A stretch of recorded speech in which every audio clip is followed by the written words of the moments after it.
Bienvenue à toutes celles et à tous ceux qui nous rejoignent dans cette nouvelle conférence de l'Observatoire de la e-santé dans les pays du Sud. Depuis ce matin, nous nous interrogeons sur les manières d'évaluer les projets de e-santé, comment capitaliser sur l'innovation, ne pas reproduire les mêmes erreurs, apprendre des autres, trouver les facteurs de succès pour un projet, les facteurs qui vont permettre son passage à l'échelle.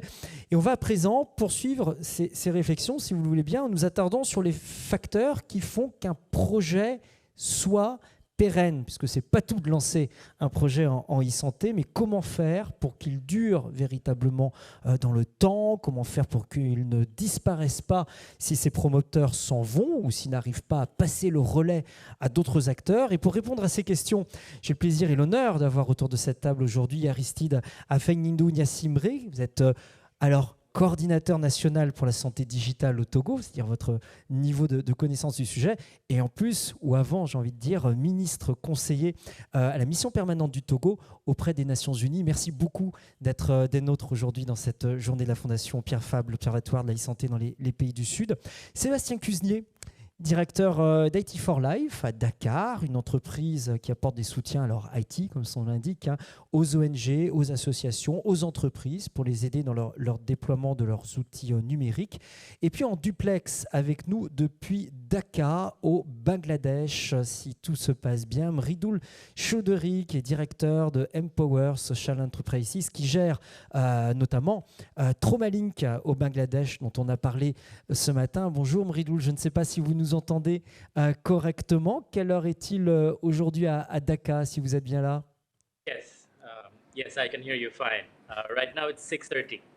Il est 6h30 maintenant. Merci beaucoup infiniment d'être avec nous dans cette conférence. On sait que pour des raisons de Covid, il faut le dire, malheureusement, vous n'avez pas pu venir jusqu'ici et assister en présentiel à Toulouse. Mais heureusement, la technique, depuis ce matin, nous fait des miracles. Deux autres invités en duplex avec nous cet après-midi. Le docteur Sharma, qui lui est en Thank Inde. you so much. Merci Mridul. Oui, je disais le docteur Sharma, qu'on va découvrir également à l'image, qui est directeur de l'Autorité nationale de santé en Inde. Merci vous aussi infiniment d'être des nôtres aujourd'hui, docteur, depuis New Delhi, où vous êtes en direct. Vous avez notamment beaucoup travaillé sur la digitalisation des outils et processus de santé de manière générale en Inde. Et donc, votre éclairage sera précieux tout au long de cette table ronde. Enfin, à l'autre bout du monde, voyez, on passe d'un continent à un autre. Cette fois-ci, on part aux États-Unis, à Washington, rejoindre Jean-Philbert Nsingamana. Bonjour, si vous nous entendez correctement, Jean-Philbert Nsingamana. Vous êtes originaire du Rwanda. Vous parcourez la planète entière et donc vous êtes à Washington aujourd'hui. Au Rwanda, vous avez été ministre de la Jeunesse et des TIC et vous avez été également directeur général de la fondation, cette fois-ci plus globale, qui s'appelle Common Project. C'est une fondation qui travaille à l'amélioration de la vie des citoyens du monde et à leur lien avec leurs données personnelles. Et vous nous expliquerez notamment comment cette fondation a travaillé avec certains pays sur les passes sanitaires individuelles durant la pandémie de Covid. Et au-delà de ce rôle, vous êtes aujourd'hui consultant indépendant. Je me tourne tout d'abord peut-être vers Sébastien Cusnier. Sébastien, un petit mot peut-être en premier lieu sur la société que vous avez créée, IT for Life, parce que c'est aussi un éclairage quelque part sur notre question, cette histoire de société. Oui, mais déjà un grand merci pour l'invitation, un grand merci à la Fondation Pierre Fabre pour l'événement, parce que je pense que c'est extrêmement pertinent d'avoir ces échanges.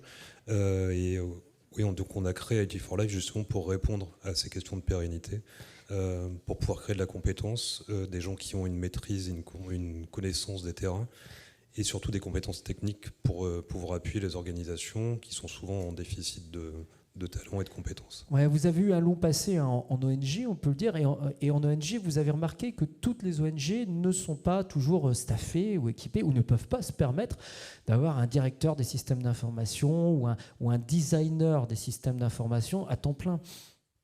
Oui, tout à fait. Donc ça, c'est une chose, mais en plus, il y a aujourd'hui de multiples métiers.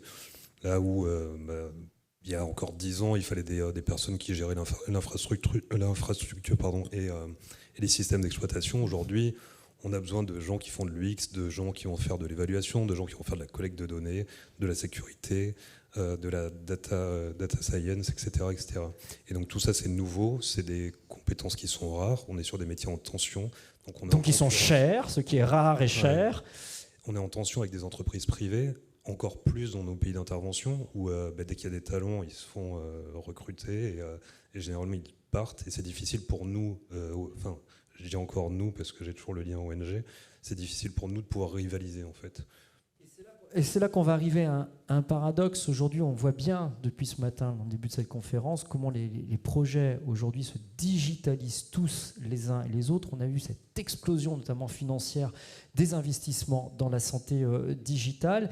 Et à côté, vous me dites, tout ça, ça requiert des métiers qui sont en tension, qui sont rares, qui sont chers, qu'il faut aller débaucher. Déjà, pour les entreprises privées, c'est pas simple. Pour des ONG, c'est encore plus dur. Il y a ça d'un côté. Et il y a aussi une nouvelle culture digitale à acquérir que n'ont pas forcément aujourd'hui les ONG. Oui, tout à fait. Donc ça s'apprend, ça s'accompagne. Et les entreprises privées se font accompagner par des sociétés de services traditionnelles.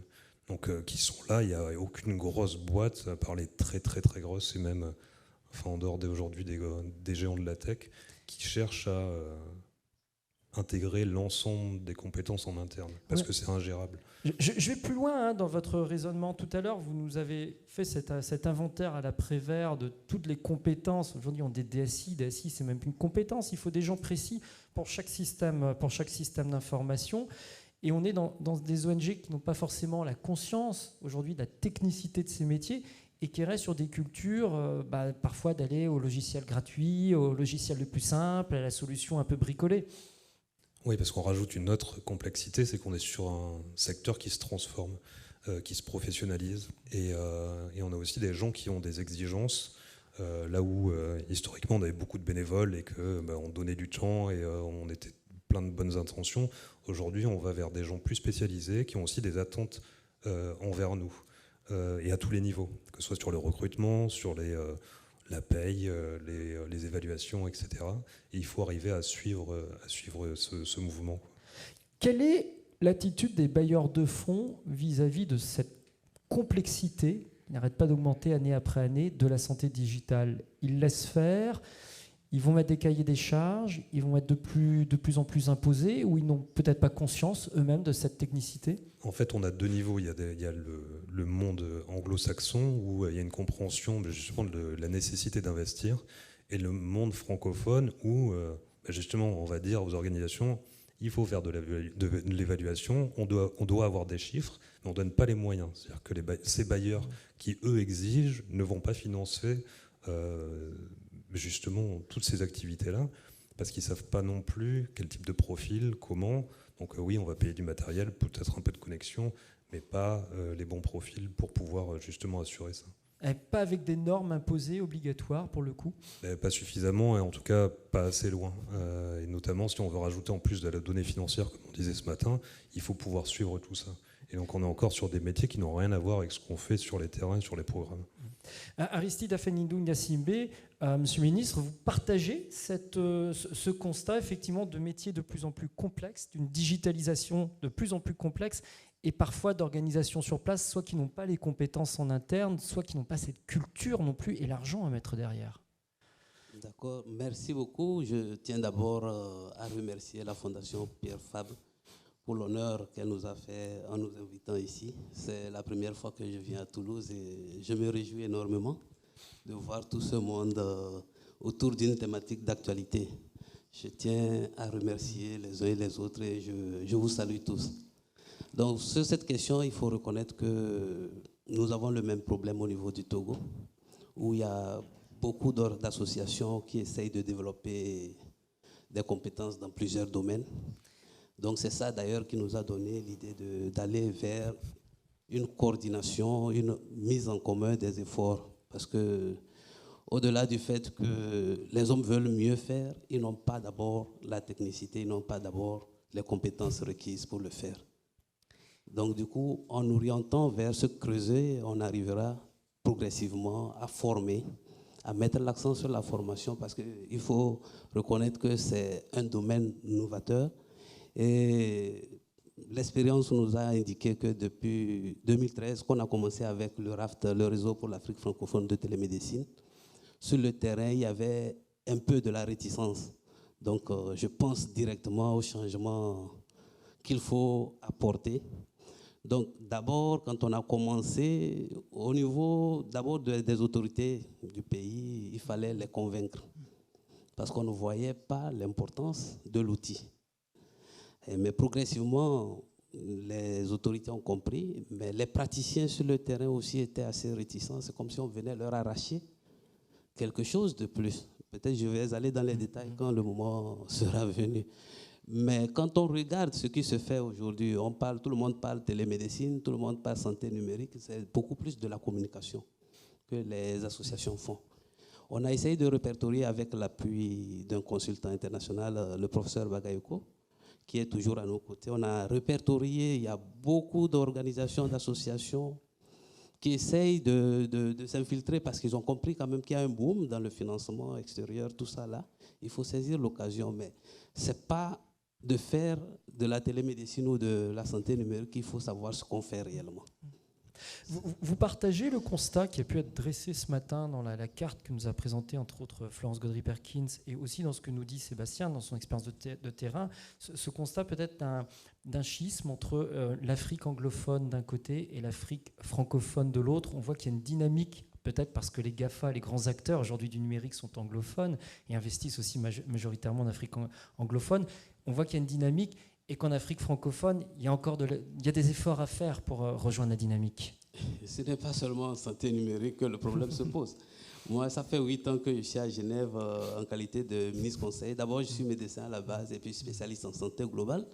Quand nous nous retrouvons dans les organisations ou dans les réunions, le clivage se fait remarquer. Les anglophones, ils sont beaucoup plus proactifs, pendant que les francophones, pour prendre la parole, même, ils ont de la peine.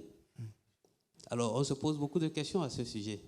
Et puis, il y a aussi des associations qui se sont formées, qui essayent d'analyser à la base les documents et qui essayent de partager ça avec les pays anglophones. Quand ils viennent dans les réunions, ça veut dire que les questions qu'ils posent, elles sont pertinentes, elles sont directes, elles touchent les difficultés dans la mise en application des programmes. Ben, nous, les rencontres d'abord sont très limitées.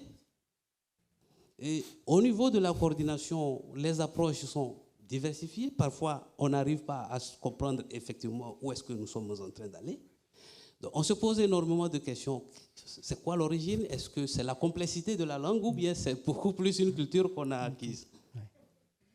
Je vais me tourner justement vers un autre responsable politique d'un pays à la fois anglophone et non anglophone. J'ai envie de dire, on part en Inde rejoindre le docteur Sharma, qui dirige l'autorité nationale de santé, qui nous fait le plaisir et l'honneur d'être avec nous depuis New Delhi. Docteur Sharma, pour vous qui travaillez depuis longtemps dans la santé digitale en Inde, est-ce que vous partagez certains constats dressés depuis le début de cette table ronde, notamment la technicité du digital aujourd'hui et le manque de culture digitale dans certaines organisations ou entreprises? Eh bien, tout d'abord, je voudrais vous remercier pour m'avoir invité et participer à cette séance. C'est un grand plaisir pour moi d'être là. Et évidemment, je vais essayer de vous donner un petit aperçu de ce qui se passe en Inde. Oui, il y a un problème, effectivement, en ce qui concerne l'expertise disponible dans bien des domaines, d'ailleurs, pas seulement dans la santé numérique. Mais ce n'est pas seulement un problème d'expertise, à mon avis. Je crois que c'est aussi une question liée à la structure, à l'infrastructure, à l'organisation des programmes. Comment est-ce que vous pouvez mettre en place toutes ces différentes parties d'un puzzle quand vous avez autant de personnes qui interviennent? Donc, et je crois que c'est vraiment par là qu'il faut commencer. Il faut avoir une vue globale, holistique de ce qui se passe. Nous avons commencé à mettre en place une organisation de la santé numérique, à savoir avoir plusieurs piliers qui intègrent une structure commune. Et donc, nous essayons d'avoir aussi une identité spécifique, et ça, c'est important, donc, en Inde. Donc, c'est pour cette raison qu'aujourd'hui, nous essayons de mettre en place des infrastructures dans le domaine de la santé numérique et également, nous avons envie de partager tout ce que nous avons mis en place au niveau des professions de la santé. Et bien évidemment, Nous avons donc un système de téléconsultation qui a été mis en place. Donc, ça, c'est très bien, mais je vais vous dire une chose, on n'a pas toujours les mêmes applicants pour cela. Donc, vous voyez que ça pose encore cette question d'une architecture, si j'ose dire, d'une organisation commune qui puisse être partagée par les personnes, qui puissent l'utiliser de la même façon, une organisation qui soit stable et qui nous permette justement de faire face à ces difficultés que je viens de mentionner, parce qu'il y a des personnes qui ne travaillent pas forcément avec les mêmes compétences. Et ça, je crois que c'est ce qu'il nous faut vraiment. Et nous avons peu de systèmes très généraux. Pendant le COVID, on a mis en place un système plus centralisé de COVID avec un logiciel qui permet de coordonner, par exemple, les campagnes de vaccination. Et sur cette plateforme, nous avons 1,9 milliard de consultations qui ont eu lieu, et vous voyez qu'on a pu justement enregistrer toutes les demandes qu'il y a eu en ce qui concerne les consultations. Et donc, à chaque personne qui consulte cette plateforme, on a demandé justement pourquoi, comment. On a donc beaucoup de données. On a fait ceci pour à peu près 80% de notre population. Vous savez que nous avons une population extrêmement importante en Inde.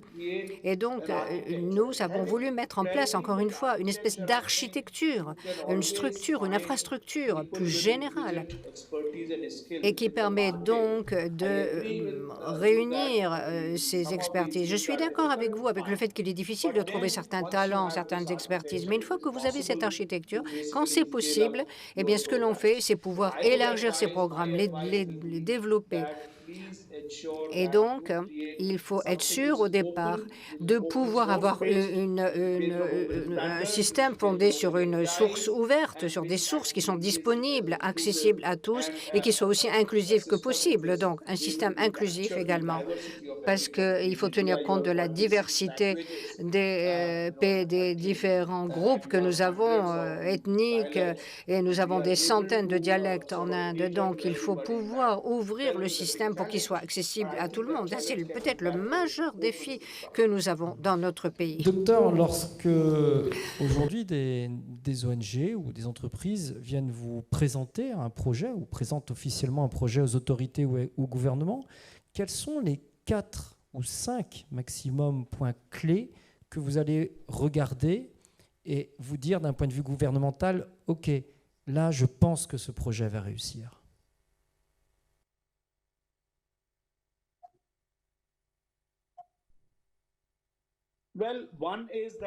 Eh bien, moi, je dirais qu'un de ces critères, lorsque vous parlez de la santé numérique, de la e-santé, ce ne sont pas les entreprises qui vont soumettre un projet.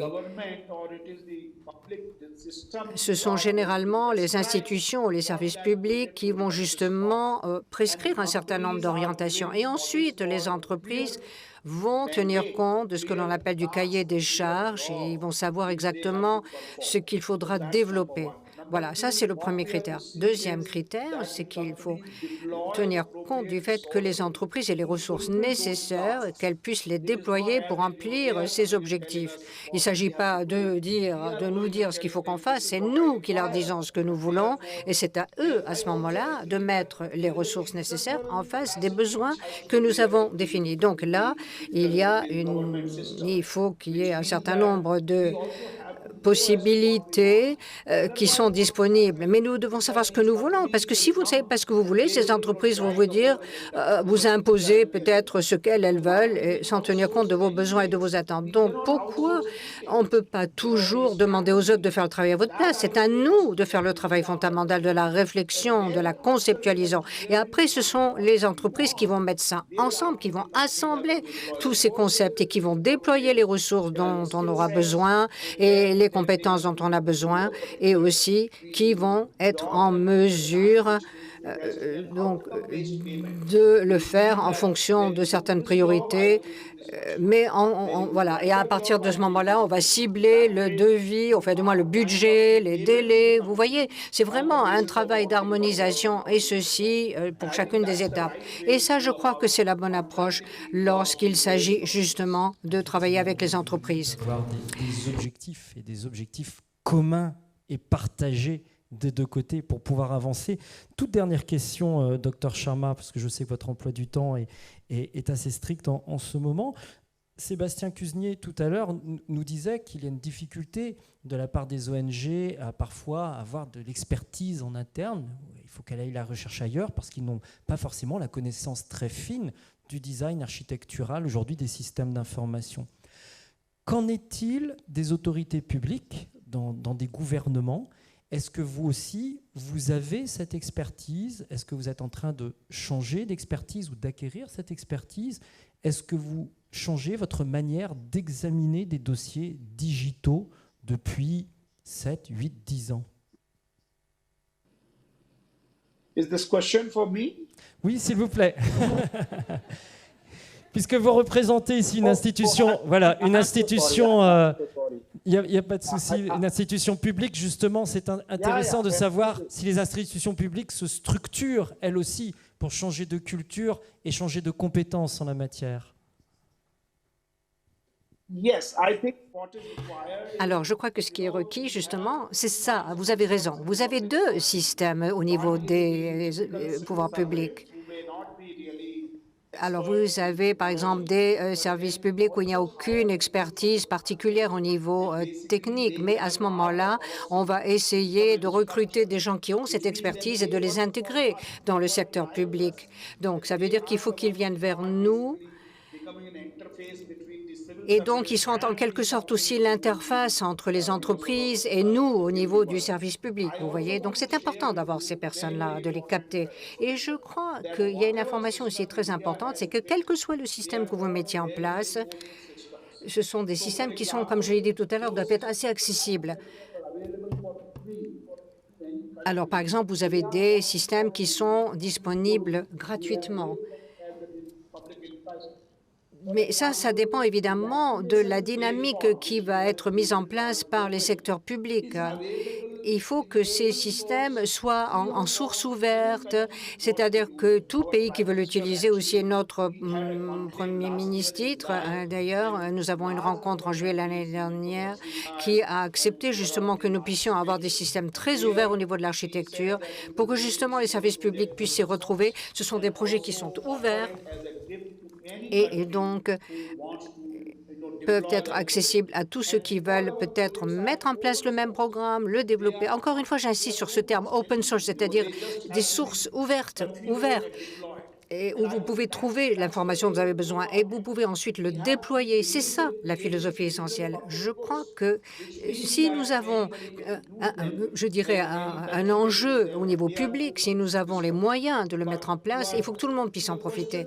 Et donc, je crois que pour répondre à votre question, oui, aujourd'hui, il y a une culture qui est en train de se mettre en place. Il y a un véritable besoin pour mettre en place une expertise au niveau du gouvernement.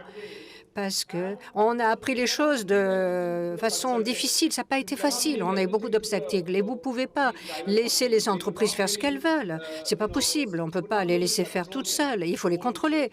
Voilà.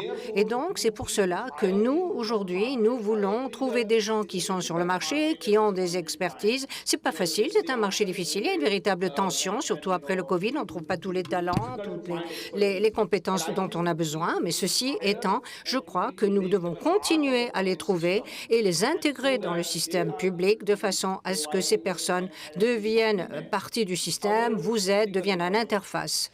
Merci beaucoup, Dr Sharma, de ces explications à la fois précises et pragmatiques aussi sur la manière dont vous vous organisez pour vous qui dirigez l'Autorité nationale de santé en Inde. Merci infiniment d'avoir été présent dans cette conférence. Merci à vous, namasté, et je vous libère puisque je sais que vous avez un emploi du temps qui est très strict. Merci beaucoup d'avoir été présent sur cette conférence. On peut l'applaudir, le Dr Sharma. Sébastien, effectivement, cette question se pose. Vous disiez tout à l'heure, et les ONG, et c'est normal, ne peuvent pas toutes avoir des experts aujourd'hui informatiques dans tous les langages qui existent et tous les designs possibles. Est-ce que du côté des gouvernements, des autorités publiques, vous avez aussi parfois cette difficulté à leur expliquer quelque chose qui n'est pas forcément de leur culture du quotidien non plus lorsqu'un projet est présenté? Ouais, d'ailleurs, on en parlait ce matin ensemble. Mais c'est vrai aussi pour nous. C'est-à-dire, là, on parle tout le temps du Sud. c'est vrai pour nous. Et si on parle de la France, pour que ce soit plus intelligible pour beaucoup, aujourd'hui, on a cessé de rivaliser. C'est-à-dire que sur cette question des data centers, là, la France vient de faire un partenariat avec un privé pour dire installez vos data centers parce qu'on n'est pas en capacité de faire la même chose que vous. Et du coup, ça, on doit aussi le comprendre et l'accepter ou pas. Mais si on ne l'accepte pas, ça veut dire qu'on va devoir revoir nos souhaits à la baisse, notamment sur tout ce qui est machine learning, intelligence artificielle, etc.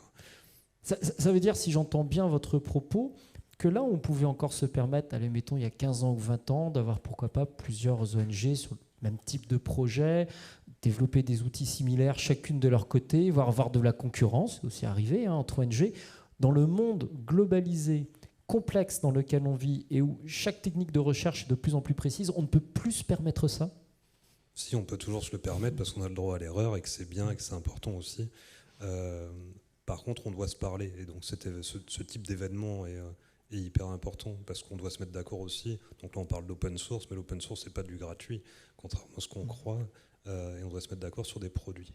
Aujourd'hui, Comcare est le meilleur produit pour faire de la collecte de données. Enfin, ça marche, c'est le plus simple. Par contre, ça a coûté extrêmement cher. Les gens qui bossent chez Dimagi coûtent très cher. Ils sont en concurrence avec d'autres, Airbnb, Spotify, qui va vouloir récupérer ces talents-là. Et il y a un moment, il faut payer.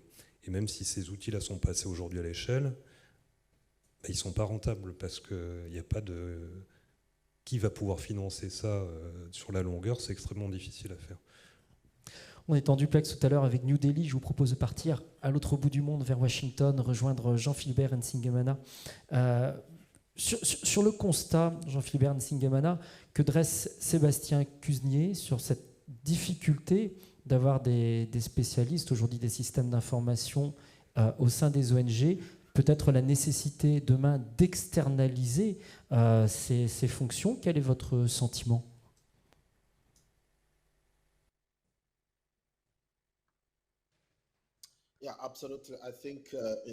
Alors, absolument, dans de nombreux pays d'Afrique, on a besoin de plus d'expertise, c'est tout à fait évident.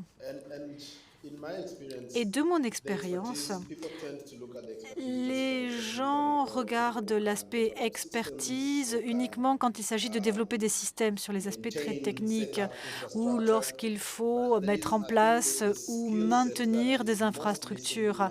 Mais ce qui manque le plus en termes de compétences, à mon avis, c'est la compétence qui réussit à faire le lien entre les techniciens et entre les gens qui s'occupent plus de l'aspect émotionnel, si vous voulez, les besoins des gens. C'est vrai qu'il est difficile de convaincre les hommes politiques, les décideurs de haut niveau. C'est difficile de les convaincre de l'importance de projets de e-santé. Et ce sont aussi des compétences qui sont difficiles à trouver. Et la difficulté, à mon sens, bien souvent, vient du fait que les gens qui leur parlent ne parlent pas la même langue. Il y a une barrière de langage entre les techniciens, les experts de la technologie et les décideurs. Et les gens qui sont capables aussi de faire la traduction entre des données très médicales et des données et un vocabulaire plus général. Donc en termes de compétences, moi je dirais que tout en haut de la pyramide, en quelque sorte, il faut se poser la bonne question. Est-ce qu'on a suffisamment de personnes chez nous qui comprennent à la fois l'aspect technologique et l'aspect santé, de manière à pouvoir traduire entre les différentes parties prenantes? Et de même, il faut que les bonnes questions puissent être posées, que la conversation puisse bien avoir lieu et que du coup les décisions puissent être prises correctement en connaissance de cause. Et je vous en prie, pardon. Excusez-moi, je voulais rebondir sur ce que vous disiez qui est assez fondamental. La difficulté, j'ai envie de dire, du top management politique à comprendre parfois des projets qui sont extrêmement techniques. Et il faut le reconnaître, qu'ils peuvent être aussi fastidieux à écouter. Et lorsque l'on est ministre de la Santé, par exemple, dans n'importe quel pays, au nord comme au sud, on n'est pas censé être spécialiste du langage UX, du DIHS2, des centres de données, etc. Quelle est pour vous une manière de transformer cela quand même en clé de succès? Est-ce qu'il faut sensibiliser l'hyper-top management politique ou est-ce qu'au contraire, il va falloir staffer les ministères de la Santé ou des télécoms, de personnes capables de se comprendre, comme vous le dites. Par où passe la solution?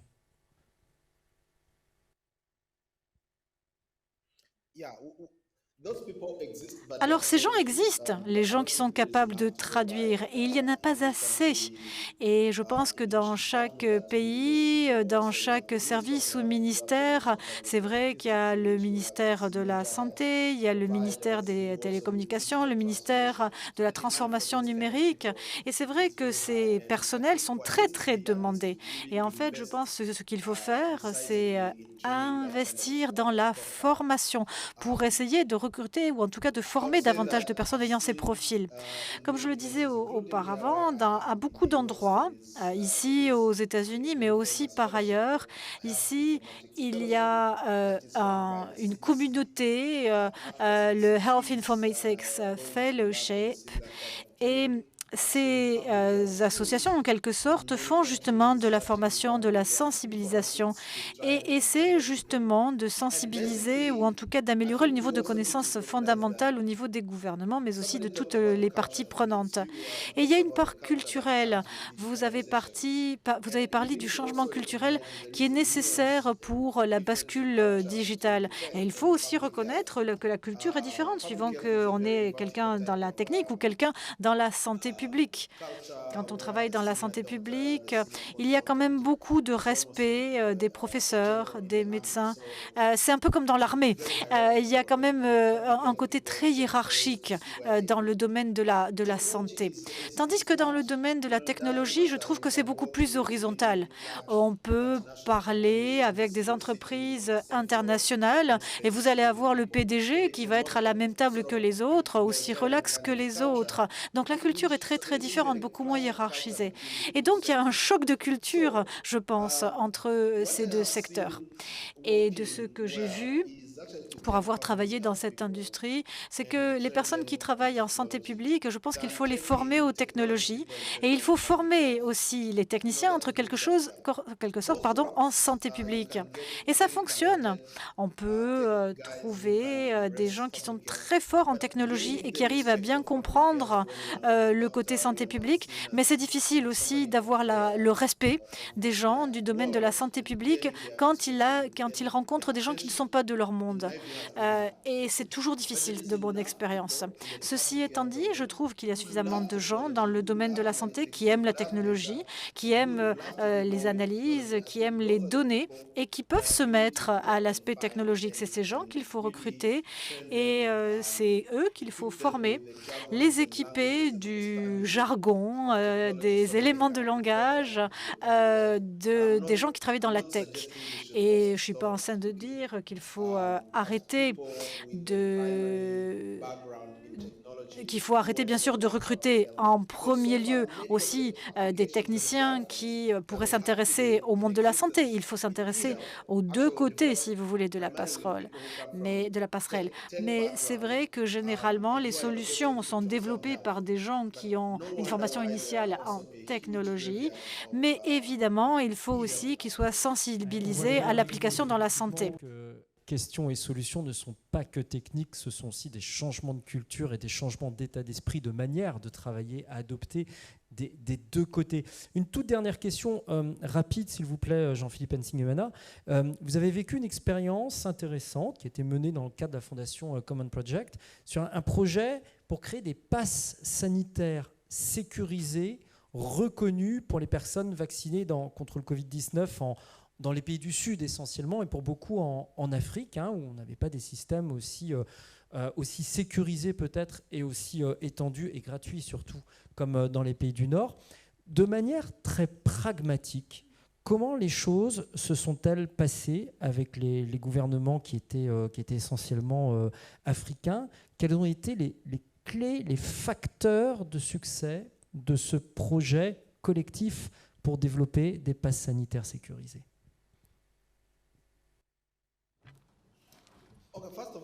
Alors, tout d'abord, je ne pense pas qu'il y ait eu une vraie réussite de ce passeport sanitaire, parce qu'il y a eu multitude de projets. Et Et ce qu'on a essayé de faire, notre solution est une solution parmi d'autres, mais dans beaucoup de régions d'Afrique, il y a des passes utilisant une technologie. Dans d'autres régions, ils vont utiliser des passes avec technologie EBCC. Et je suis bien conscient que tous ces passes ne sont pas nécessairement ne peuvent pas fonctionner ensemble. Je sais que c'est le cas dans d'autres pays du Sud. Alors néanmoins, dans ces différents projets, on a quand même bien avancé. L'Union africaine a joué un rôle. L'Union africaine, d'ailleurs, a développé sa propre solution. Donc, comment vous dire honnêtement quelles ont été les clés de la réussite? C'est difficile parce que j'estime qu'aucun de ces projets n'a été une réussite retentissante et aucun de ces projets n'a pu être mis à l'échelle. Ayant dit cela, certains projets ont fait plus de progrès que d'autres. Et ce sont souvent les projets qui répondaient vraiment à un besoin ou répondaient bien aux besoins du pays au plus fort de la crise. Toutes ces solutions étaient souvent un peu en retard des vagues du Covid, c'est-à-dire qu'il y avait un décalage. C'est-à-dire qu'aujourd'hui, il y a tellement de passeports. Maintenant, les passeports sont, si vous voulez, sont prêts quand, quelque part, la pandémie est moins aiguë. Par contre, en pleine crise, là où les pays avaient peur d'être contaminés par les voyageurs internationaux, là, les passes n'étaient pas du tout à la hauteur. Et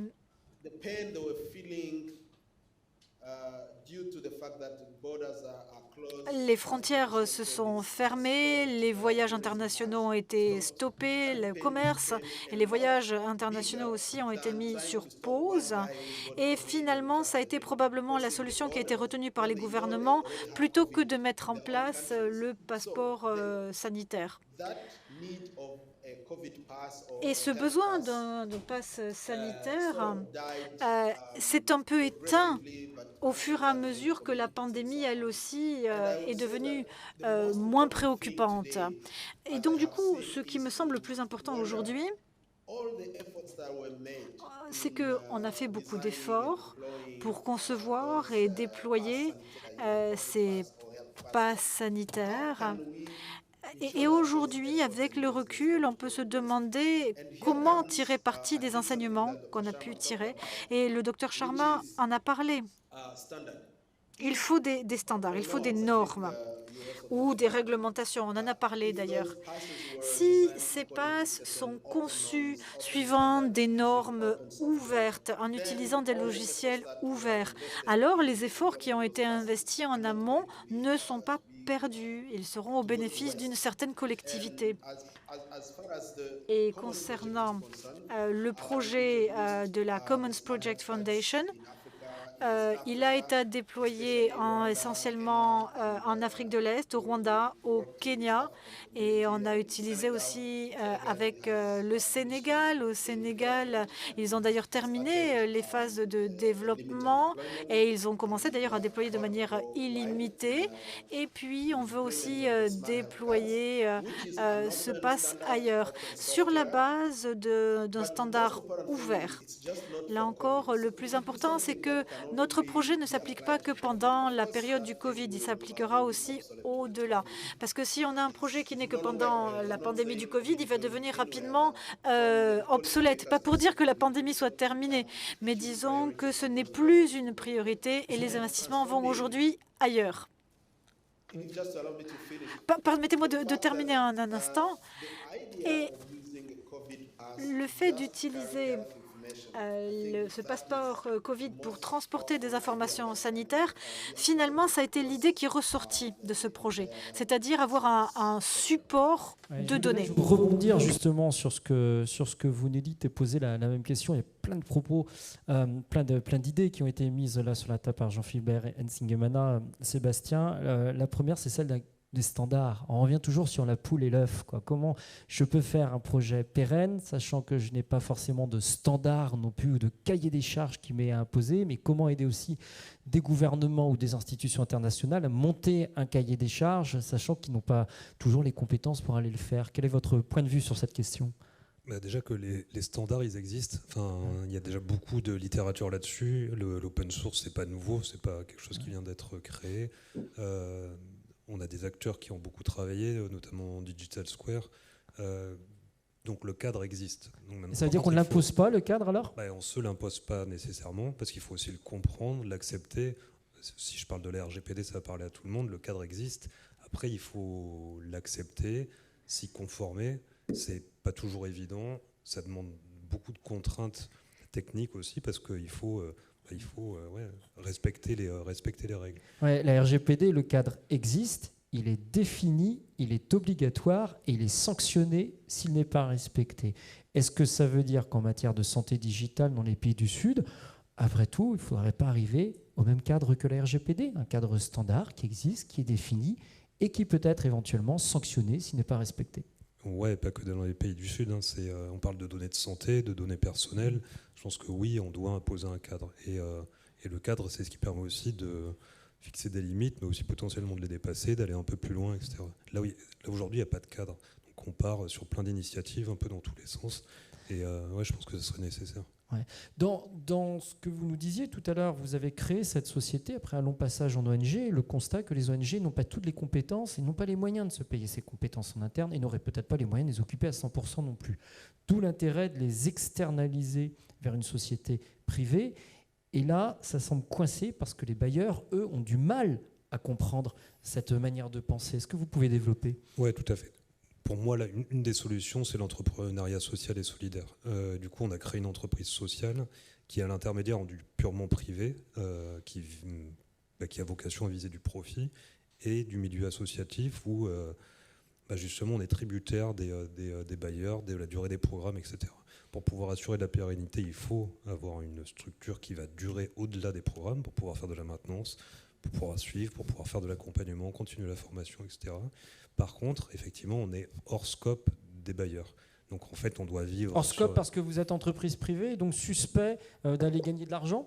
Non, c'est pas une question de suspicion, c'est juste qu'on ne rentre pas dans les cases. En fait, c'est trop nouveau, très nouveau. Du coup, on n'est pas une asso et on ne peut pas être éligible à tout un tas de subventions ou d'appels à projets. Donc il y a très peu de fondations qui arrivent à financer ça, mais les bailleurs classiques ne connaissent pas assez bien en fait ce secteur-là qui mériterait vraiment à se développer, parce que du coup il y a des règles justement qui sont appliquées dans l'économie sociale et solidaire, notamment le plafonnement des salaires, etc. Ce qui veut dire qu'après, la question du genre, il y a plein de sujets hyper intéressants et qui font aussi qu'on a une capacité d'attraction sur des talents qui sont en quête de sens extrêmement élevée. C'est-à-dire que les bailleurs, quelque part, ils se tirent une balle dans le pied en continuant à financer des projets comme il y a 10 ans, 15 ans ou 20 ans, alors que vous nous expliquez qu'aujourd'hui, il faut une technicité qui est nécessaire et qu'on ne trouvera pas dans les ONG. On arrive à la trouver, mais c'est compliqué de les garder, quoi. Et ceux qui ont réussi ont vachement de chance. Et c'est complexe d'arriver à garder ces profils-là, sachant qu'il n'en faudrait pas un, mais potentiellement 20, et pas à plein temps, ce qu'on disait, sur de l'UX, sur de la sécurité, du DevOps, c'est tout, plein de sujets, de nouvelles professions et de nouveaux métiers qui sont pas nécessaires en continu en plus. Donc c'est extrêmement délicat. Ouais. Je voudrais qu'on se tourne vers quelqu'un justement qui est un peu dans la même philosophie que vous, qui est au Bangladesh, à Dhaka. On va aller rejoindre Mridul Chaudhary, donc je rappelle directeur de Empower Social Enterprises, qui gère entre autres Traumalink au Bangladesh, dont on a parlé ce matin. Mridul, est-ce que vous partagez le constat de Sébastien? Tout d'abord, il y a une technicité aujourd'hui que des ONG ne peuvent pas se permettre, et paradoxalement, il y a une difficulté pour des entreprises vis-à-vis des bailleurs à qui elles peuvent pourtant apporter cette technicité.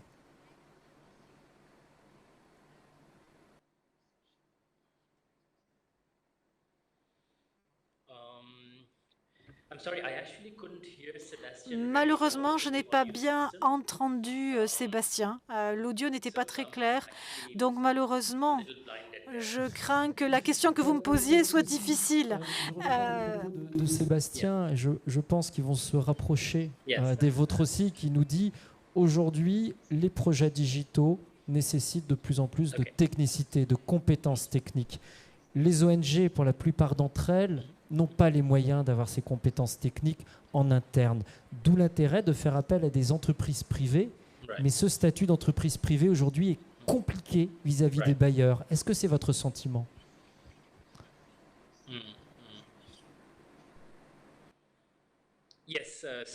Absolument, absolument.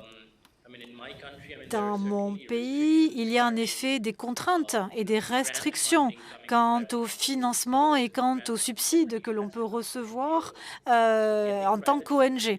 Et en effet, impliquer les ONG, travailler en tant qu'ONG avec du privé, ce n'est pas facile. Souvent, cela nous coupe des financements, à moins que l'on suive un processus d'appro qui est très compliqué.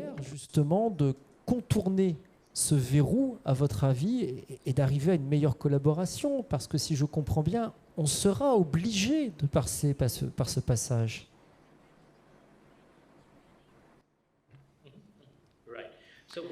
C'est certain, c'est certain. Et au Bangladesh, nous avons différents partenariats avec des ONG. Et les ONG, souvent, envisagent de travailler avec le privé après avoir eu le financement. Ils se font financer d'abord et ensuite ils impliquent le privé.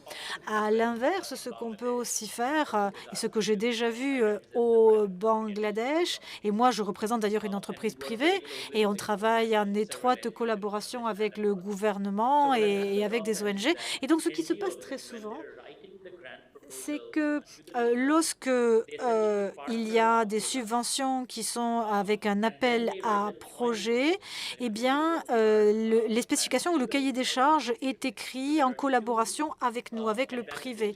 Donc, il y a deux avantages à impliquer le privé.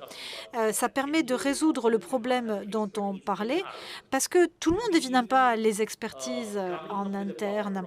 Et c'est vrai que nous, en tant qu'entreprise privée, on ne sait pas toujours répondre à ces appels à projets.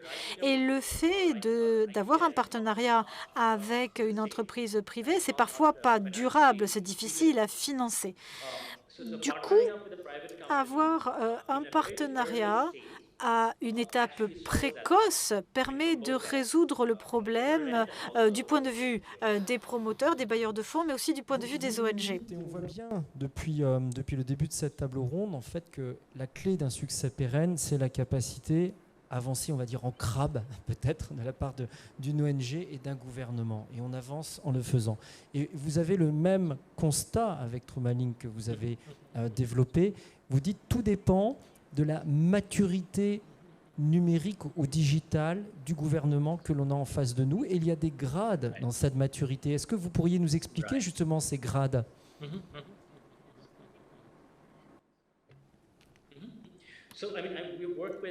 Alors, nous travaillons avec différents pays en Asie et en Afrique.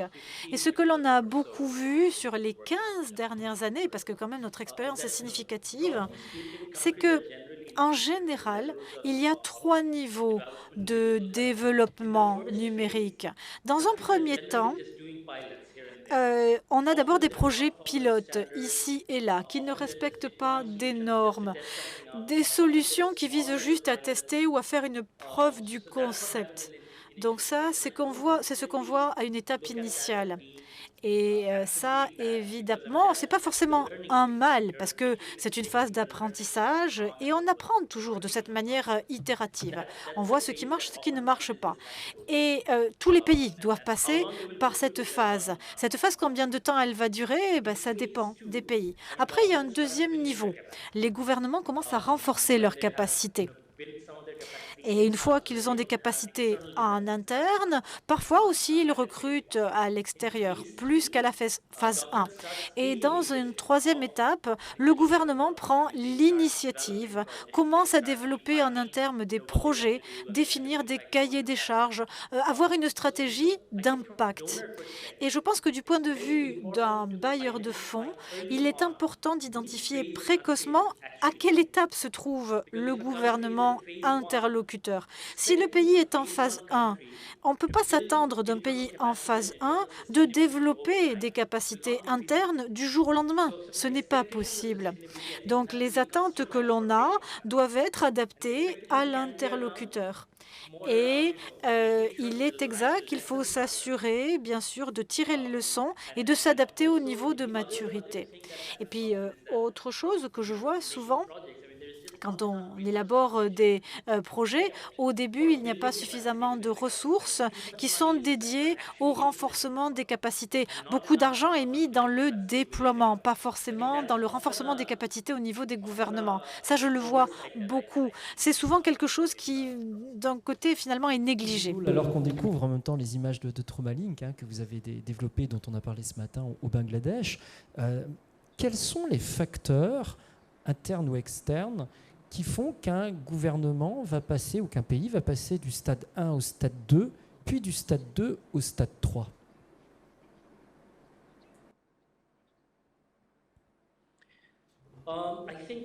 Eh bien, je pense qu'il y a un certain nombre de facteurs en interne, par exemple la volonté politique de la part des gouvernements. Je crois que ça joue un rôle essentiel parce que dans le cas du Bangladesh, il y a une application numérique qui, dans bien des secteurs, qui est mise en place grâce à la volonté politique du gouvernement. C'était vraiment, je dirais, une priorité.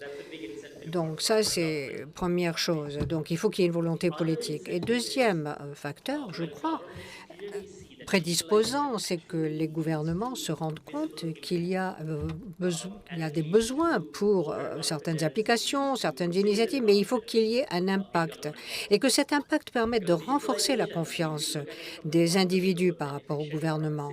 Parce que si vous regardez les choses du point de vue des citoyens, des habitants, ça ne veut pas dire qu'ils disposent forcément de meilleurs services, parce que très souvent, l'utilisation, ça concerne l'automatisation des flux de travail, ça peut concerner, par exemple, d'autres formes de travail, mais ça ne rapporte pas, je dirais, un bénéfice direct au gouvernement et ce n'est pas toujours visible pour la plupart des gens. Donc, je crois que l'autre critère qui est essentiel lorsque vous essayez de permettre à un pays de développer ses compétences dans la santé numérique, c'est de savoir que dès le départ, le projet doit être calibré de telle façon que les bénéfices soient directement ressentis. Par exemple, qu'il y ait une meilleure couverture au niveau des services de santé. Par exemple, il faut aussi que les personnes qui travaillent dans les services médicaux puissent bénéficier aussi d'une plus grande souplesse, d'une plus grande efficacité. Tout ce qui accompagne en fait la mise en place d'un projet et qui en assure le succès. Et ça, je crois que ça fait partie des priorités, des critères prioritaires. Parce que très souvent, on a des projets et très souvent, c'est rassembler des données et automatisation des flux de données. Mais ça, d'accord, mais on ne voit pas forcément l'impact immédiatement. On ne voit pas le bénéfice immédiat. Et par conséquent, ce n'est pas considéré comme étant important. À ce moment-là, les gouvernements n'adhèrent pas. Donc, je crois que concevoir un projet, ça veut dire concevoir un projet qui permette aux citoyens, aux utilisateurs d'y adhérer pleinement. Et ça, c'est ce qui permet aussi au gouvernement de continuer à motiver tout le monde et de passer de la phase 1 à la phase 2.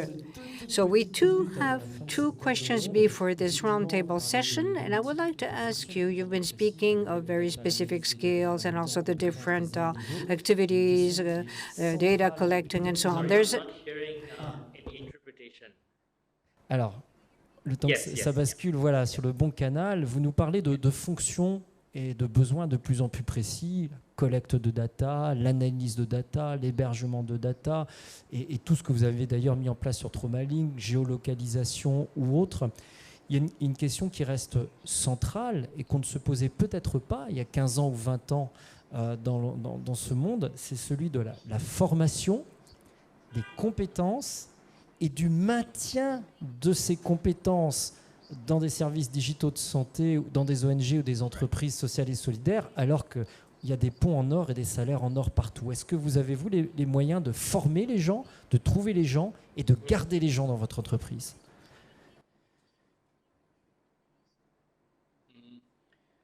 Yes.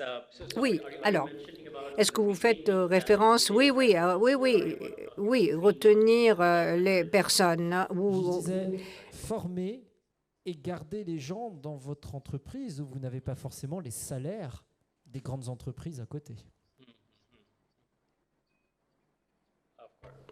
oui, tout à fait. Alors là, j'ai compris. Oui, tout à fait. Alors oui, c'est vrai que c'est pas facile. Alors, c'est un problème lorsque vous avez à recruter des talents et surtout lorsque vous avez affaire à des concurrents comme sont certaines entreprises technologiques, si j'ose dire, parce que ça change, la technologie change et les gens veulent changer aussi. Donc, c'est vrai, comme le Japon et la Corée du Sud, par exemple, il y a des personnes qui ont plusieurs emplois, mais dans la plupart des pays, non. Voilà. Alors, ce que je veux dire par là, c'est que si vous avez une stabilité dans votre vie professionnelle, comme en Corée du Sud ou comme au Japon, vous n'êtes pas trop tenté de partir. Mais si vous n'avez pas cette stabilité, vous allez avoir envie de migrer. C'est très volatile. Donc, toutes ces nouvelles technologies qui arrivent sans cesse. Par exemple, il y a 10 ans de cela, dans le domaine de la santé numérique, eh bien, la plupart des gens qui avaient été formés étaient formés à rassembler des données et également devaient surtout s'occuper, comme je l'ai dit, de rassembler des données. Mais maintenant, ce n'est pas tout à fait comme ça. Maintenant, comment est-ce que vous pouvez avoir affaire à une telle masse de données comme celle que nous avons aujourd'hui et en plus avec les évaluations qui sont fondées sur des algorithmes et l'apprentissage machine? Ce n'était pas le cas il y a quelques années. Donc, c'est vrai que c'est très difficile pour une entreprise, pour garder ses talents, c'est de continuer à les former. Parce que vous avez raison, parce que si vous maintenez des talents tout en ne leur proposant pas cette mise à jour, il y aura les nouveaux talents vont vouloir aller dans les nouvelles technologies. Donc, les talents que vous avez, vous devez les garder. Mais pour cela, il faut les former. Vous avez raison. Et je crois qu'il faut avoir cet esprit d'adaptation, d'anticipation, et donc prévoir ce qui va se passer et s'adapter. Merci Mridoul de ces explications. J'ai envie de poser la même question à Sébastien. En plus vous avez embauché, vous avez employé, vous employez toujours d'ailleurs du monde chez IT for Life. C'est peut-être une question qui ne se posait pas il y a 15 ans ou 20 ans dans le vieux monde moins digital qu'aujourd'hui. Après tout, pour aller travailler dans des ONG, on trouvait toujours plein de bonne volonté, qui avaient envie de faire des choses. On était très centré sur le soin. On pouvait demander à un soignant de prendre quelques années, pourquoi pas, pour aller travailler dans une ONG. Là, avec la digitalisation, on part dans un monde complètement différent. Et la question de la formation et de la capacité d'une structure, qu'elle soit privée ou publique, à retenir des talents, elle est cruciale. Du coup, ça, on en parlait aussi ce matin, et on en a parlé cette semaine avec la Fondation Pierre Fabre. Et là, on pourra en parler aussi avec l'AUF. Je pense que oui, c'est essentiel de former des gens, et de former des gens localement. Et sur ces technologies-là, qui sont rares, donc sur des HIS2 comme CARE, qu'est-ce que c'est que de la collecte de données, comment on fait une analyse, comment on répond à un cahier des charges, comment on construit un cahier des charges. Donc c'est au-delà des compétences techniques, c'est ce qu'on disait au début, c'est tout ce qui est autour. Et du coup aussi, faire des stages, faire de l'alternance dans des ONG pour aussi comprendre quelles sont les problématiques de terrain. Parce que quand on sort de l'école, on n'a aucune compréhension de tout ça. Et on se dit, bah oui, on va aller connecter des centres de santé. Et c'est ce que disait Florence ce matin. Oui, mais s'il n'y a pas Internet, on ne va rien connecter. Et tant qu'on n'a pas expérimenté ça, on se trompe souvent, quoi. Et donc oui, je pense qu'aujourd'hui, il faut former des jeunes dans nos pays d'intervention sur les outils dont on a besoin. Et on est sûr qu'ils vont trouver du boulot. Donc en plus, on crée de l'emploi. Et après, on peut parler aussi des questions du genre, etc. Et de la sensibilité sur des métiers tech à une dimension sociale et humanitaire. Aristide Afenidou Ngasimbe, même question, cette question de la compétence et la capacité à retenir ne se posait pas forcément il y a 15 ou 20 ans. Est-ce qu'aujourd'hui, vous l'avez vraiment prise en compte ?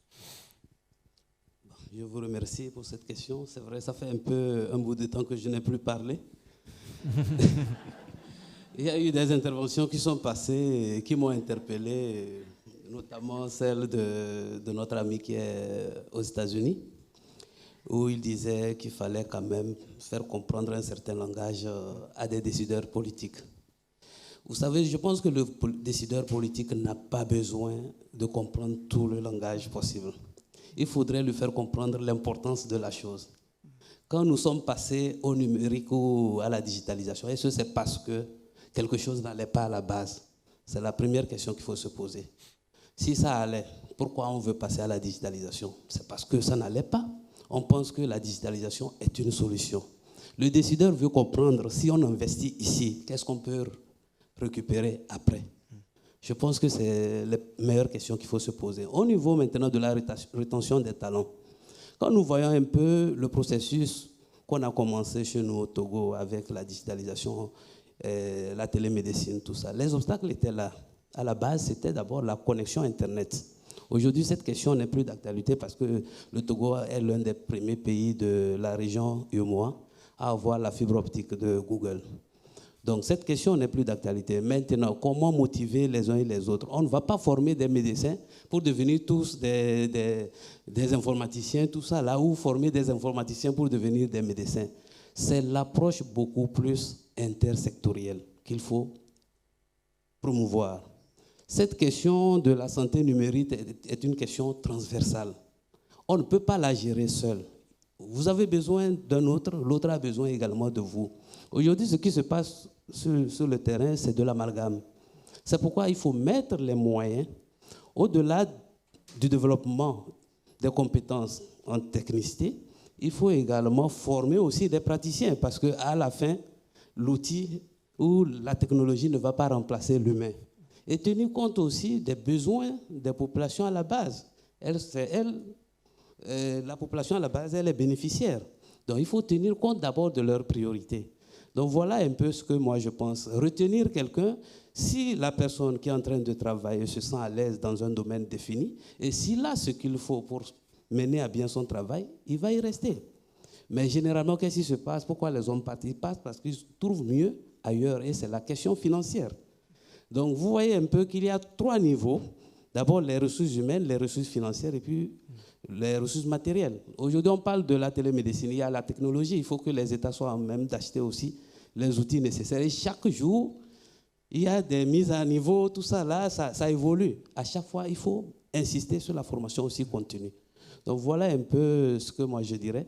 Si les hommes partent, ils partent parce qu'ils trouvent mieux, ou soit ils sont sous-utilisés, ou soit ils trouvent mieux que leurs compétences peuvent être mieux valorisées ailleurs. C'est ce que moi j'ai à dire. Merci de ces explications. Il nous reste quelques minutes de cette fin de table ronde. Beaucoup de choses qui ont été dites depuis le départ sur cette question de la pérennité, pas que technique, mais on voit bien humaine sur les projets aujourd'hui en santé digitale. Je vous propose de prendre la parole. On va faire circuler un micro dans cette salle pour tous ceux qui veulent poser des questions et on partira également tout à l'heure sur un autre campus de l'AUF. Voilà. Monsieur, on vous apporte le micro rapidement. Je vous demanderai de vous présenter, puis des questions courtes à chaque fois, comme ça on aura pas mal de réponses pour les intervenants ici ou pour nos intervenants qui sont à distance. Merci beaucoup. Je suis Rodrigue Gakoli, fondateur de la plateforme e-Centre Convivial. Je viens du Togo. Et je voudrais m'intéresser à l'intervention de Sébastien par rapport à l'obstacle qu'il a eu en tant qu'entreprise. Effectivement, quand je prends notre situation au Togo, nous avons eu la même difficulté en tant qu'ONG. Parce qu'en tant qu'ONG, nous étions confrontés à un obstacle par rapport à la mobilisation de ressources. Donc, ce qui nous a amené progressivement dans notre plan d'action, dans notre plan stratégique, à passer de l'étape d'ONG en entreprise.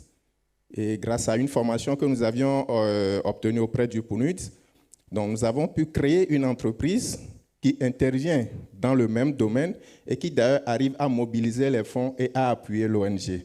Donc, je pense que c'est également une opportunité de réfléchir dans quelles conditions on peut également, pour freiner ou bien lever cet obstacle que vous avez parfois auprès des bailleurs, passer à l'étape sociale également.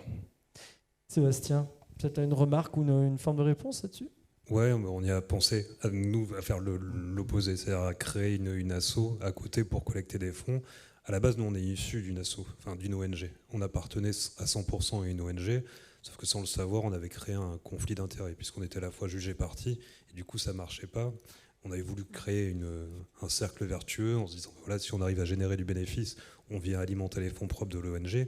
C'était génial et ça a marché, sauf que, du coup, étant jugé parti, les commissaires aux comptes et les bailleurs nous ont dit non, mais en fait, vous devez vous séparer parce que ça ne tient pas. Donc là, on est en train de penser justement, oui, à potentiellement créer une asso, mais ça me gêne un peu, encore une fois, sur cette question de pérennité, parce que ça veut dire qu'on va partir en opération séduction, on va devoir dire qu'on fait des trucs géniaux, alors que ce qu'on veut simplement, c'est bosser et accompagner les gens, sans avoir à passer sur cette phase marketing pure, quoi. En matière, je poursuis la réflexion de monsieur, en matière de formation de talent, capacité à retenir des talents, notamment sur des capacités digitales, est-ce qu'aujourd'hui, le fait d'avoir un statut entreprise n'est pas un plus par rapport aux jeunes, tout simplement aux jeunes talents qui s'imaginent peut-être faire une carrière plus intéressante dans une entreprise plutôt que dans une ONG. On est ici dans un incubateur d'entreprise digital, moderne, tel que beaucoup de jeunes imaginent intégrer aujourd'hui. Le plus pour nous, c'est effectivement d'être une entreprise sociale, parce que du coup, on attire des talents différents avec justement cette question du sens dont on parlait tout à l'heure. La difficulté, par contre, elle est sur le changement d'échelle de notre structure, parce qu'on est comme beaucoup des petites boîtes là qu'on a vues, très personnes dépendantes. Donc on a beaucoup de super talents et des gens en plus que potentiellement vous connaissez, des gens de Hop, etc., qui sont passés, qui ont été primés par la fondation. Mais avec toutes ces personnes exceptionnelles, du coup, on attire aussi d'autres gens qui vont nous dire, qui vont aller les chercher. Donc nous, on a une nécessité de doubler, voire de tripler ces postes pour pas être à chaque fois en difficulté quand quelqu'un quitte. Ouais. D'autres questions, d'autres remarques. J'invite d'ailleurs les internautes à poser rapidement toutes vos questions sur cette thématique, comme ça elles nous arrivent en direct et on peut les donner en direct. Florence Gautry-Vernkins. Je voudrais juste vous remercier parce que j'ai trouvé ça absolument extraordinaire, cette session. Donc vraiment merci aux intervenants. En fait, moi je voudrais juste dire, est-ce qu'on peut faire un plea to action, comment est-ce qu'on dirait en français, un appel à action. Parce que je disais ce matin, je reviens sur les routes ou le tronc de l'arbre, c'est-à-dire que je disais ce matin, il y a 12 pays seulement qui ont implémenté des stratégies. Donc on a parlé tout à l'heure de ce besoin de formation au sein des gouvernements aussi. Là, vous parlez de différentes problématiques de formation. On sait qu'il y a 3 programmes aujourd'hui. Il y a Derek qui est là, il y a un programme au MSIUT de formation. On a la Fondation Pierre Fabre avec Cobb, je ne vois pas où est Cobb. Il est dans la salle, voilà. Qui m'a dit... Cheikh Oumar Bagayoko, Cobb pour les intimes. 60 candidats Cobb, je crois, et pas forcément que des gens du gouvernement, j'imagine, dans la prochaine session.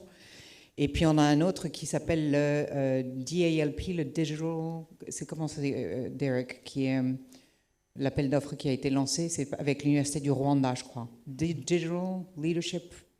DLAP, right? Applied Digital, right. Donc on a 3 programmes de formation, mais qui accueillent qu'un nombre limité finalement de candidats. Donc voilà, il y a certaines personnes dans la salle, je pense que soit on peut essayer d'imaginer de passer à l'échelle, mais moi en ce qui me concerne, je trouve qu'il y a urgence parce que je vois cette effervescence. J'ai évoqué ce matin, il y a des startups, il y a les investissements privés, parce que je n'ai pas tout dit ce matin, mais je sens que c'est prêt à décoller vraiment beaucoup. Et tant qu'on n'a pas ces routes en place, ça ne va pas. Donc, si le frein essentiel, et c'est ce que moi j'ai pu observer dans certains pays, c'est la formation de personnes au sein du gouvernement pour maîtriser ce sujet assez, pour pouvoir développer ces routes, voilà, c'est un appel à l'action. Merci. Merci. En tout cas, on voit que c'est une carte, la notion d'information, de sensibilisation et de formation est une carte centrale. On va amener un micro.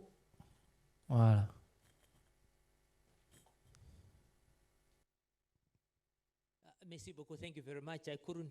Merci beaucoup. Je ne peux pas résister, après l'intervention qui a été soulevée par Florence, de prendre la parole.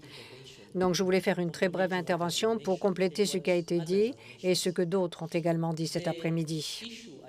Je crois que le problème essentiel aujourd'hui, comment pouvons-nous nous assurer que la transformation du secteur de la santé ne laisse personne derrière lui et prenne en compte toutes les capacités des personnes que nous avons dans nos écosystèmes. Florence et autres personnes ce matin ont insisté là-dessus parce que pendant 15 ans, nous avons vu l'évolution industrielle très forte, mais nous avons vu que certaines structures où vivent les gens, où travaillent les gens, n'ont peut-être pas autant changé. Nous avons encore des descriptions ou d'annonces d'emplois qui sont vraiment tout à fait traditionnelles et qui ne correspondent pas à l'évolution que nous avons eue au niveau industriel. Et dans le domaine de la santé, par conséquent, nous sommes confrontés à ce défi. Il faut changer la définition des profils qui sont recherchés, parce qu'il y a certaines compétences qui sont vraiment nécessaires. Donc, il faut pouvoir décrire ces profils d'emploi de façon très claire, de façon à être sûr qu'on va retrouver les bons profils, parce qu'il y a un changement également des marchés et de l'écosystème. Donc, c'est très important pour nous tous de réfléchir à cela, de façon à savoir comment nous pouvons faire face à ces développements pour bien cibler les bonnes personnes. Est-ce que vous voulez compléter? Effectivement, c'est intéressant de voir comment, à l'issue de cette table ronde, on voit que la formation, finalement, qui n'était pas le sujet central de notre question, la formation devient le sujet central et crucial à l'arrivée. Oui, et puis cette question de vulgarisation et d'explication, et à tous les niveaux, et pour les ONG, et pour les ministères, d'expliquer quels sont ces métiers, à quoi ils servent, comment ils s'appellent.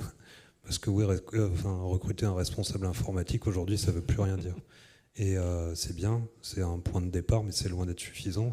Et du coup, oui, on doit parler, et on peut fournir aussi de la matière, un peu tout le monde, sur quels sont les métiers d'aujourd'hui, à quoi ils servent, et dans un langage intelligible par tous, quoi. Ouais. Je vous propose, Sébastien, d'aller à la rencontre d'autres personnes qui nous écoutent attentivement depuis le début de cette table ronde. On va se rapprocher d'un endroit qui vous tient cher à cœur, qui est la plage du Virage à Dakar, où on va se rendre sur le campus de l'AUF, qui nous écoute depuis le début de cette session et qui a très certainement des remarques ou des questions à poser à l'issue de cette session. Qui est-ce qui est là à Dakar ? Alors, merci à Dakar. Vous parle Michel Nama, responsable du BioPI. Je suis toujours en compagnie du doyen honoraire de la faculté de médecine, du président de l'amicale des étudiants de médecine, d'un enseignant de l'école interétat de médecine des sciences vétérinaires. Alors, je ne sais pas si, après toutes ces belles choses qui se sont dites, des choses très intéressantes, et ils ont des réactions ou des contributions. Je vais donc passer la parole à qui veut la prendre, je ne sais pas, doyen ou président de l'amicale, pour réagir à chaud par rapport à cette série. Merci beaucoup, Michel. Je voudrais simplement, moi, surtout insister sur le volet formation. Moi, je pense que ça a été dit et je pense que ça, c'est la chose la plus importante aujourd'hui. Proposer quand même de formation pour former le maximum possible les praticiens d'abord, mais aussi parce que e-santé, quand on dit santé, il y a le praticien, mais aussi il y a le technicien, l'informaticien qui viennent ensemble donc travailler. Je pense que cette formation qui met ensemble ces disciplines, la formation intermédiaire doit vraiment être de rigueur et vraiment c'est un souhait que nous avons essayé à Dakar à mettre en place, mais avec beaucoup de difficultés et nous avons de travailler avec d'autres structures pour que vraiment cette formation mise. Et vraiment, nous sommes tout à fait ouverts parce que aujourd'hui, e-santé doit s'intégrer dans la prise en charge globale de la santé de la population parce qu'il y a des difficultés qui peuvent être surmontées avec le numérique et l'informatique pour aider à une meilleure prise en charge. Vraiment, c'est ce que je voulais vraiment très content de cette option de formation et surtout former dans le cadre d'une formation pluridisciplinaire où plusieurs acteurs, le médecin, mais aussi l'informaticien, mais aussi les techniciens, viennent ensemble, concevoir des projets, et je pense que c'est très important.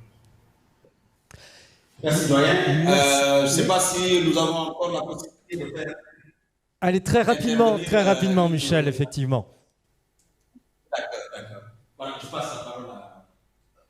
Alors, bonjour, c'est Dr Kapkia, donc de l'école vétérinaire. Pour ne pas être long, moi je vais juste insister sur un aspect que le doyen a déjà évoqué, mais tout en l'élargissant.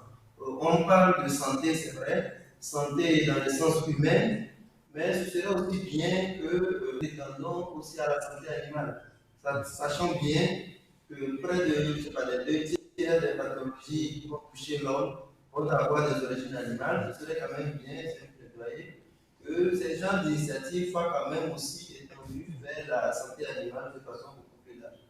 Merci beaucoup. Merci beaucoup de ces interventions depuis Dakar, où je sais que vous suivez cette journée avec beaucoup d'attention. Merci, puis on vous retrouvera d'ici la fin de la journée. Merci également à nos intervenants qu'on peut applaudir sur cette table ronde. Merci.